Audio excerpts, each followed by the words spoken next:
Ever gonna win? Long as you're happy, you're always gonna grin. You get out what you put in. You get out what you put in. Never gonna lose, never gonna win. Long as you're happy, you're always gonna grin. You get out what you put in. You get out what you put in. You get out what you put in. Oh my goodness. I've got Rachel Harris in the house. Oh, Rachel, thank you so much for coming on my show.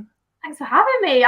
This is shed quarters to shed quarters communication. Yeah, absolutely. I think your shed looks a little better than mine, but it's I'm talking about it. So I don't know if you saw my post. I'm looking at getting something there. Maybe I need a neon light. Okay, Rachel Harris, just in case there's somebody out there that doesn't know who the heck Rachel Harris is, tell us a little bit about yourself, please. Yeah, I would love to. So hi, everybody. I, first of all, am a friend of Ashley's, most importantly for today. I am a disruptor in the accounting industry. So I am disrupting what it means to be an accountant, what it feels like to have an accountant, and what being an exceptional employer of accountants looks like. So I create completely free, accessible, consumable, long and short form content all over the internet. So YouTube, TikTok, Instagram, and LinkedIn. And that is just me trying to break down the barriers to financial education for people who are starting a business, want to start their own practice, or are maybe trying to decide their own career path and think that being an accountant is for them. I share the behind the scenes, I share educational stuff, all of the juicy stuff, the real life in between. So over the last 3 years, I have rapidly scaled our practice from a one-man band on our dining room table with 50 clients to we've just gone over 700 clients. We've just had our 18th job offer accepted, and we are anticipating hitting £1 million in turnover soon. Boom. My goodness. And all of this, right? And you're still in your 20s. Yeah. You are incredible. Can I ask, right? We see you doing all kinds of stuff over the internet, not just for yourself as well, because I've seen you doing TikToks with other practices and stuff. Do you actually do any accounting yourself? Do you sit there and crunch numbers and do tax returns? No, do not. So I'm very, I was going to say I'm very lucky. I just had to stop myself because it's not luck. It's bloody hard work. It's design. It's design, yeah. January 2023 was actually the first January that I didn't file a tax return. So for 2 years, we've rapidly scaling the business. Obviously, like it's very much an all hands on deck situation, but yeah, we've just had our 18th job offer accepted, and so James and I are completely removed from the day-to-day running of the practice. I have a very, very strategic role within the business. So I have Accountant She, which is my online personal brand, which is a 6-figure business in itself, and like every single month I share how much money I make as a content creator. So I've got Accountant She, we've got Strivex Accountants, just launched Strivex Mortgages, and then Strivex Audit is launching in September 2023. And within the practice, I do a lot of high-level consultancy work with businesses who have just come off or are about to go on shows like Dragon's Den. So I do a lot of very strategic, high-level valuation work within there. But yeah, in the day-to-day practice, James and I are both completely removed. That is fantastic. So when did you realize, think that that's what you had to do?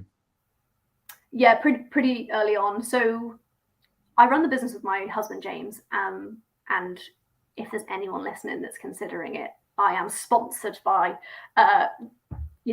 running your business with your life partner and being life partners and business partners. It's definitely the best thing I've ever done in my whole life. And yeah, pretty early on. So James and I actually met at work. We trained at a top 75 practice. And so very much understood what it looks like to deliver service at a very, very high standard. But we wanted to deliver that high standard, but with the approachability of a very small practice.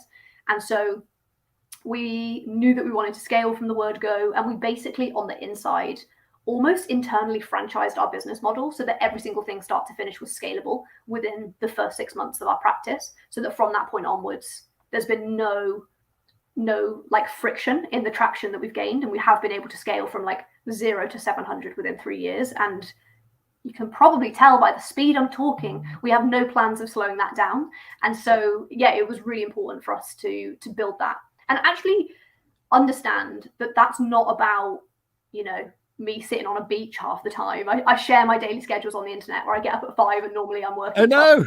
But like, it's not about stepping back to do nothing. It's about stepping back to create more impact. And so I can create more impact to every single one of my clients by actually on a day-to-day basis not having anything to do with them.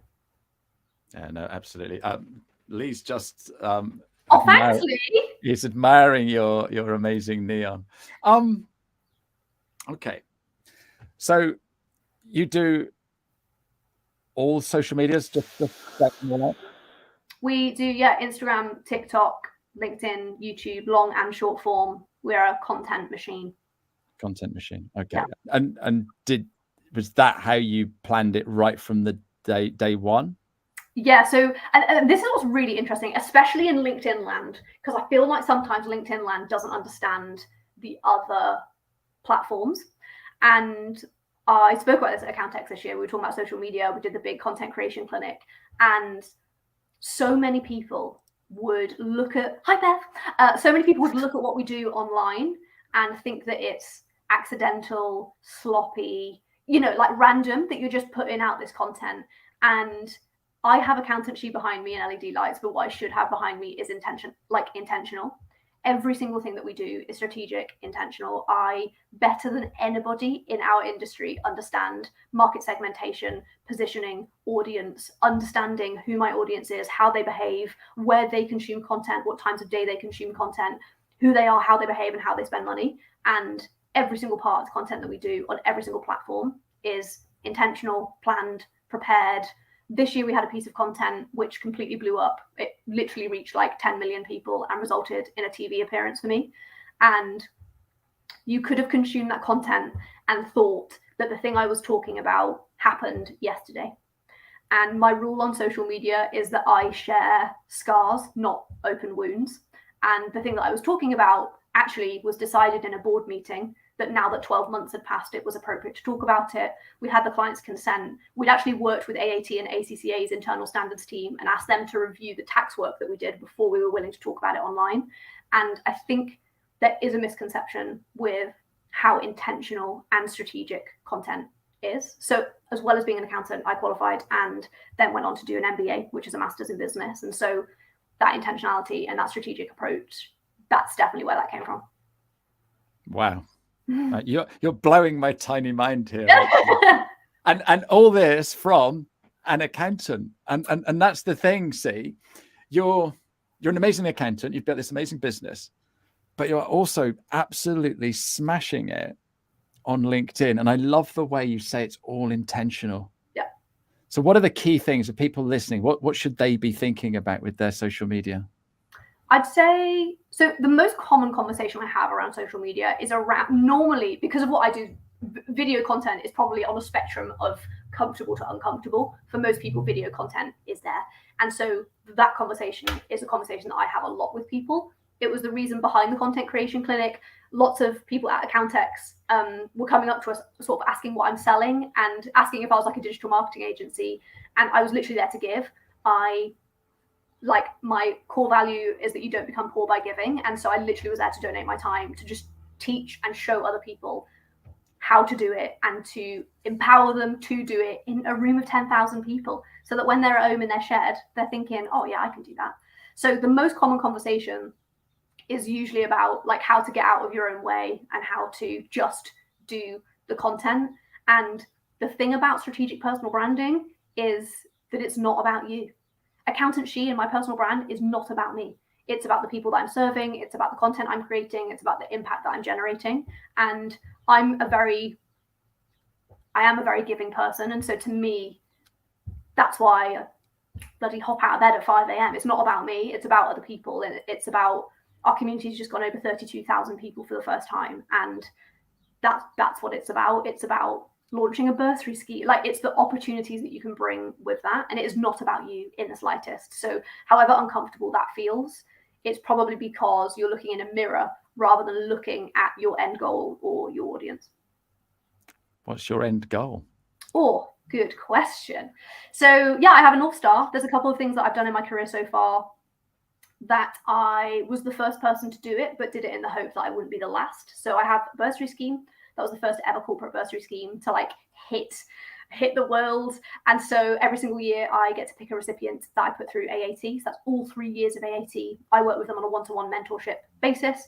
And so my plan is to really, really grow and scale that and generate more impact. We said before we came online, I was a free school meal kid. And so a lot of what I do is how can I target Rachel? Like, I'm just trying to find and build more Rachels and be the person that I needed that I couldn't see. So end goal is much more TV work. We've got some really, really exciting things in the pipeline at the moment. And so working with businesses that are about to go on or have just come off shows like Dragon's Den is definitely where I see my future. On my vision board, I have myself superimposed in a pink suit on the lineup of Dragon's Den.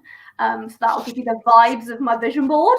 But yeah, like that's, I feel like that's my place. That is somewhere that, and it's not about me, right? That is a position that I can hold that generates and derives the most impact for the people that I absolutely love to serve. And those people are business owners, people who aren't taught this stuff at school, and people who desperately need it and can't pay for it. And so that's free. Yeah, North Star. Absolutely fantastic. Who inspires you, Rachel?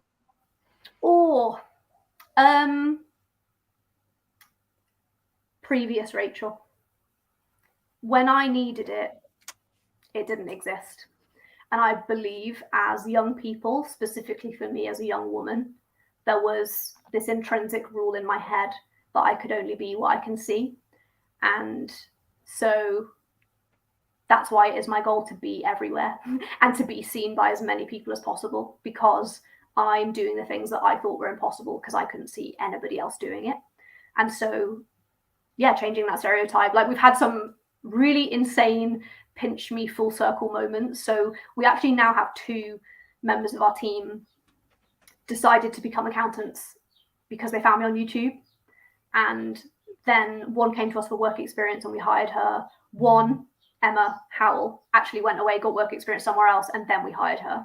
But I now have like qualified accountants who work for me who literally decided to be an accountant because they consume my content online. And that is, that's the stuff that no one can ever take away from you. Yeah. And that's the stuff that drives me for sure. I totally get that. That you can't buy that, can you? Yeah. You cannot buy that. I'm going to quickly go to the comments here a second. And if anyone's got a question for Rachel, please put it in the chat box. Lee's saying such a refreshing approach. Sharon saying she loves your approach to business. We've got Manish saying video content is awesome. Supporting AAT students is great. And Lee said mic drop moment. And I think that you just personify this amazing vision. And I'm so pleased you shared your North Star and that. And I can see you being on Dragon's Den, most definitely. Yeah, absolutely. You'll be on Dragon's Den. And I think that's the thing, isn't it? We look at people doing amazing things and think, oh, that's never going to happen to me. I'm not going to do that. Just in case it doesn't happen.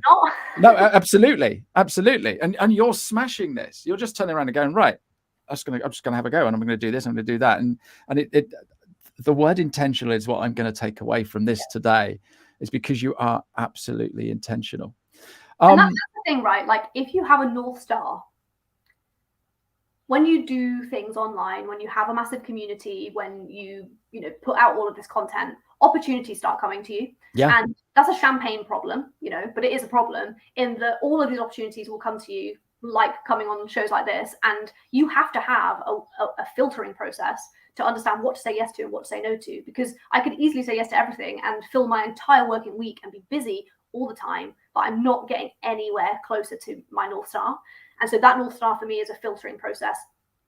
There's not one thing on my North Star, by the way. It's this entire vision board of like lovely, wholesome, amazing things, including BBC News all the way through to like being female Martin Lewis. And it's full of all of these things. And so any opportunity that I get, if it's paid for, great, cash can help me get closer to my North Star. If it's not paid, okay, which one of these does this fall into? And how does that help me understand what to say yes to and what to say no to? That momentum and the momentum that's happened within our business, every area of our business, comes from you don't just land at 100%. It's doing 1% for 100 days. And that momentum comes, and it's about, I don't need to tell you because this is the LinkedIn show, but it's about doing it when no one's watching. Because then all of a sudden, I was just saying before we came on tonight, I'm going out for dinner with someone from Love Island. I'm going on a podcast this afternoon. That isn't luck. Conveniently, I am luckier in direct correlation with how hard I work. And that stuff doesn't just happen.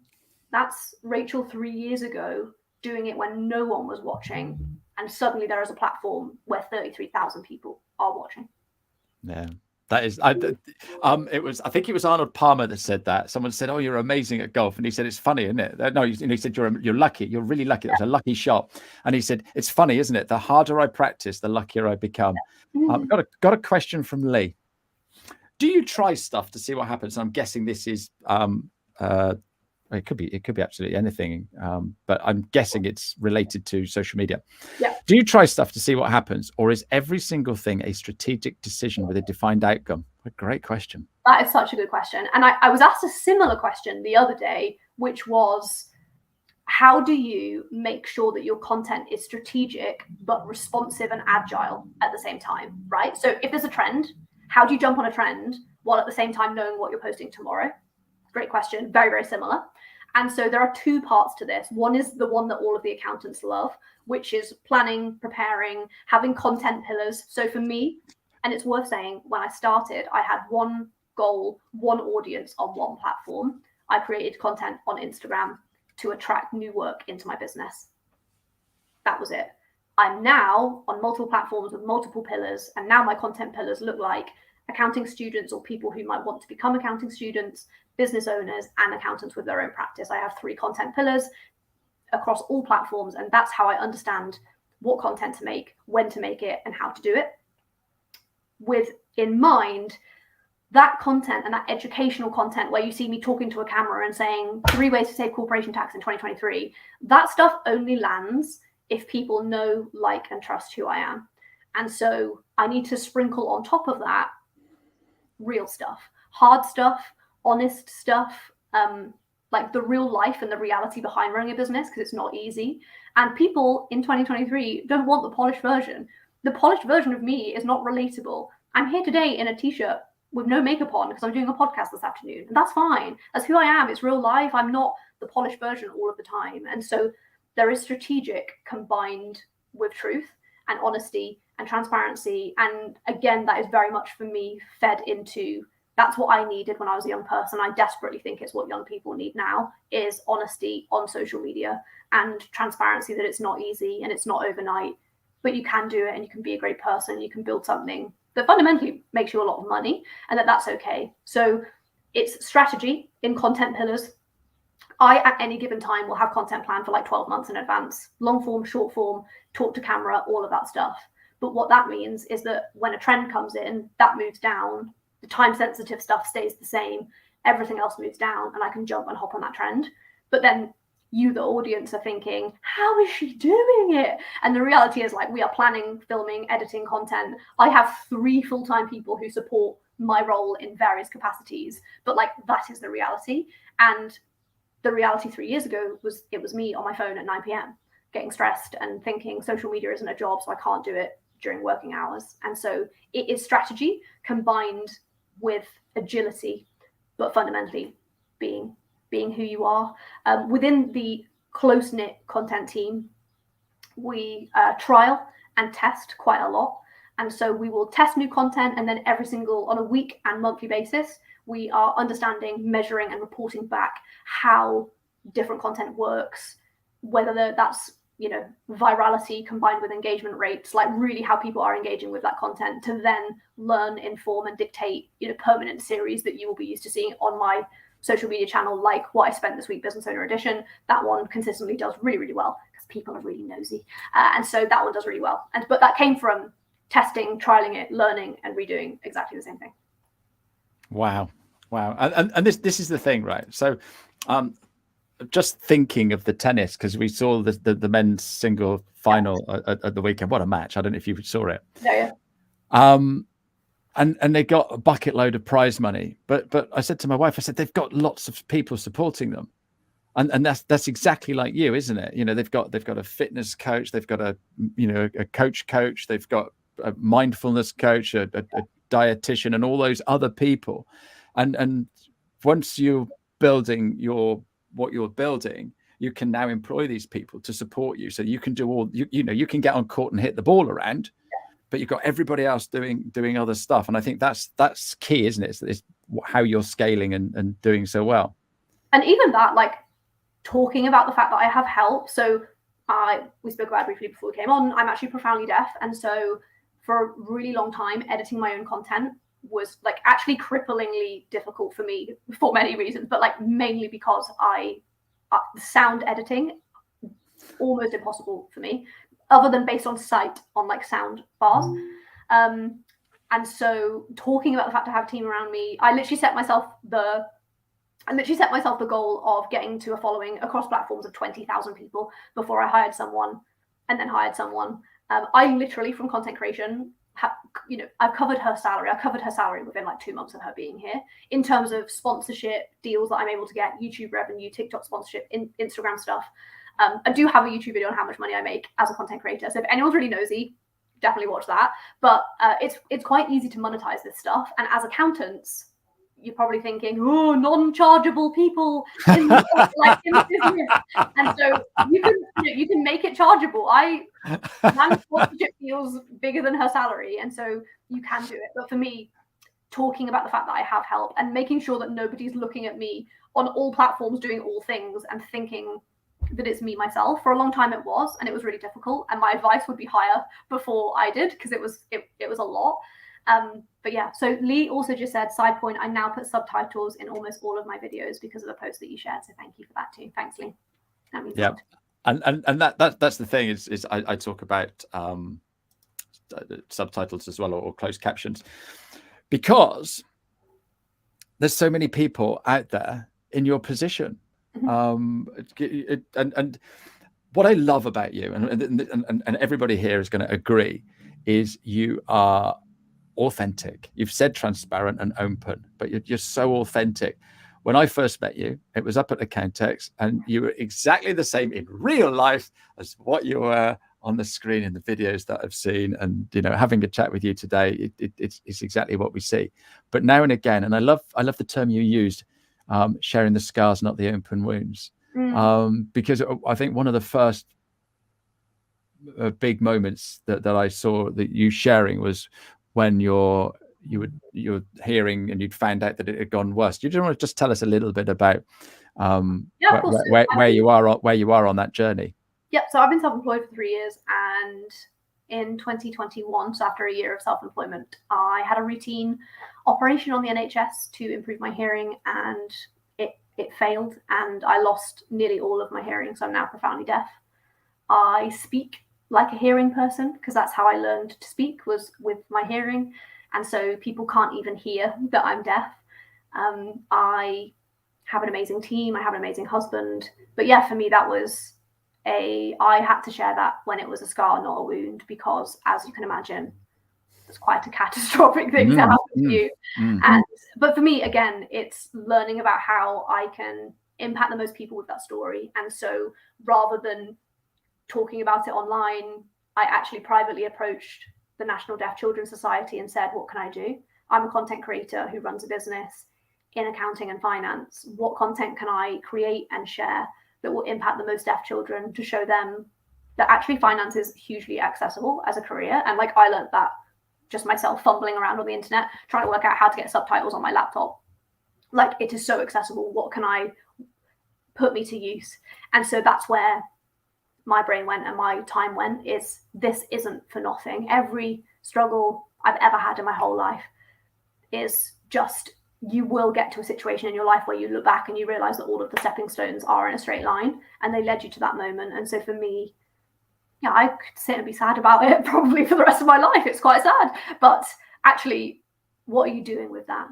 It stops with me. That feeling stops with me. And like, how can I use it to just Make sure people put subtitles on their content so that someone who is deaf or hard of hearing, or actually is just sat with no sound next to their wife in bed watching LinkedIn because they can't sleep.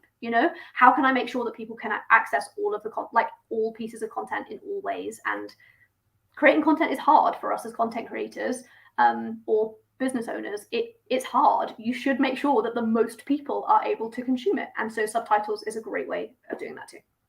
No, absolutely amazing. It's 15 minutes behind the profile here, and we've I know, don't tell anybody. I could talk to you for absolutely hours.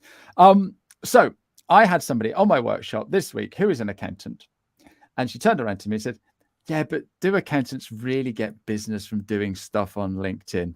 And I said, of course they do. Oh my goodness, yes they do. So come on, tell us, do you get business from any of the social media that you do?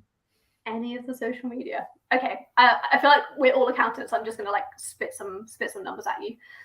When I say that my personal brand generates £100,000 a year, or 6 figures plus, that doesn't include the value of work that gets brought into our practice. So I count that within the practice. So that 6-figure business is completely separate, and that is its own thing. What gets brought into the business, on average, we quote about £110,000 of new work into our business every single month, and I have an 85% conversion rate. So that's every single month. 80% of those people come from social media, 20% come from referrals, happy clients, and other sources. Again, that 80%, very often 80% of people say, oh, I follow you on LinkedIn or I follow you on Instagram. And actually, when I talk to them, it's, oh, I saw one of your clients talking about you and then followed you on Instagram and then came through. So I sometimes have to dig a bit further. They say Instagram because that's how they booked, but actually it's a conversation that they had sometimes 2 years ago, because what I do is, they can consume it and they can be there and they can get value from it for free. Actually, they can stay there for a really long time. And it could be 2 years ago, they spoke to somebody who said, you should definitely follow this girl. She's just dancing around on the internet. And I'm there it's intentional. And then a few years later, she becomes a client. So 80% of people that book with us cite social media as a reason. And again, that's £110,000 a month. That is incredible. Right. Biggest problem that I see with it's not just accountants and bookkeepers, it's across the whole spectrum, but definitely accountants and bookkeepers, is recruitment. Do you find that social media helps you with your recruitment, Rachel? That was a very nice segue, Ashley. Thank you very much. So this morning I had our 99th applicant join our employee waiting list. So it's really hard to recruit right now. Over the last 3 years, we've just had our 18th job offer accepted. We've never used a recruitment agent. Creating social media content does lots of things. But I think even pound for pound, having not paid a recruitment fee with 18 full-time members of staff is crazy. From anybody that we have ever hired from our employee waiting list, we have a 100% staff retention rate, which is mind-blowing. Literally mind-blowing. And it's down to a couple of things. It's not just social media, but a lot of it is using social media to convey things that are happening in real life. So core values, benefits package. I am not about, imagine if I built this really great personal brand about values and quality and just being a great person. And I was the apprenticeship minimum wage, in you go. That's obviously not who I am. And so for me, it is social media, but for me, it's my reality on social media. And so our benefits package is chef's kiss. We offer, we pay 10% above the going rate for any role. We go on an all-inclusive holiday to Mallorca every single year, all expenses paid. We have private medical. We pay for their gym memberships. You name it, we do it. Everyone has access to unlimited amounts of therapy for them and members of their family. I don't just want them at work. I want them happy, well, and safe at work. We have flexible working, hybrid working, work from anywhere. And so we have 99 people on our employee waiting list. That's how we hire. That's how we recruit. That comes from storytelling on social media, storytelling the real life behind the business. We have long and short form content where if someone applies for a job, I can literally pick a 25-minute long YouTube video of somebody who does their role now and say, watch this video of Emma Howell. It's a day in her life. Do you want one where someone's working from home, or do you want one where someone's in the office so you can see the difference and how they work?